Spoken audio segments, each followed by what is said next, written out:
In the heart of 1920s New York, a tea room on MacDougal Street offered a rare haven for women who loved women.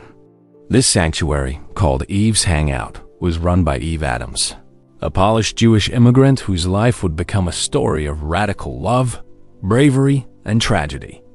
Her story is both inspiring and heartbreaking, a mirror of society's limits and a woman's defiance of them. Eve Adams was not just a proprietor.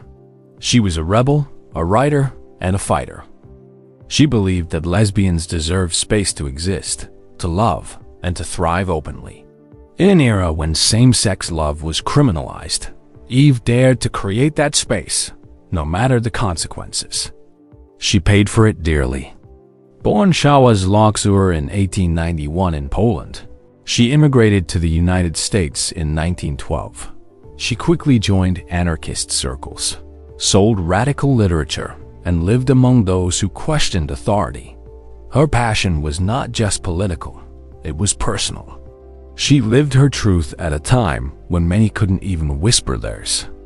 In 1924, Eve opened Eve's Hangout in Greenwich Village. It wasn't just a tea room, it was a home, a place where women could be themselves without fear. But it attracted the attention of the authorities. Eve was labeled a threat. Her lifestyle and her words, especially her book, were seen as obscene, dangerous, un-American. That book was called Lesbian Love, a private publication of just 150 copies. It captured the complex lives of women who dared to love each other. It was bold, it was raw, and it was real. And for that, Eve Adams was arrested in 1926 and sentenced to prison for obscenity and disorderly conduct. But the punishment didn't end there.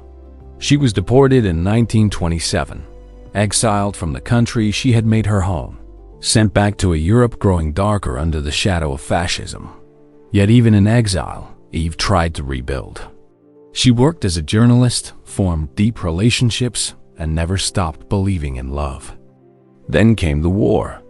As a Jew in occupied France, Eve's life was in constant danger. She and her companion, Hella Olstein, tried to survive. But in December 1943, they were arrested.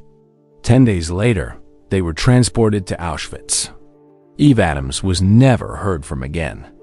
Her courage, publishing a book titled Lesbian Love in the 1920s, cost her everything. Her story, silenced by deportation and the gas chambers, is one of many that history almost forgot. But we remember now. Eve Adams was a pioneer, a queer immigrant woman who stood up against laws and norms that told her she didn't belong. Her voice matters, her life matters, and her fight is not over. By remembering Eve, we honor all who dared to live their truth in the face of oppression. Her legacy is a reminder that visibility is resistance, that love is revolutionary, that freedom is never free. If her story moved you, if you believe in telling the stories of those who were silenced, please consider supporting our work. Every donation helps us preserve history and bring these voices back to life.